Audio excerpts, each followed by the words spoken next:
原來中文都有 ABB 式詞語，究竟會係點㗎？等我哋一齊了解下。 Are you ready? Let's start. 白，白茫茫，呆呆，黑黑漆漆，灰灰蒙蒙，紅紅彤彤，紅豔豔，紅通通，黃黃晴晴，綠綠油油，金金閃閃，金燦燦。各位同學，我哋頭先已經了解咗 ABB 式嘅形容詞啦。咁我哋而家就要諗下啦。咁究竟乜嘢係 ABB 式嘅詞語呢？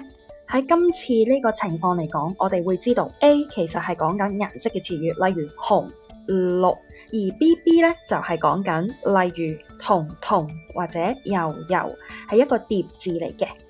所以我哋就會話呢一個係 ABB 式嘅疊字形容詞，因為我哋可以將一個疊字形容詞配做一個名詞去使用嘅。咁而家就想問一問大家，咁點解我哋要用呢一種 ABB 式嘅疊字形容詞呢？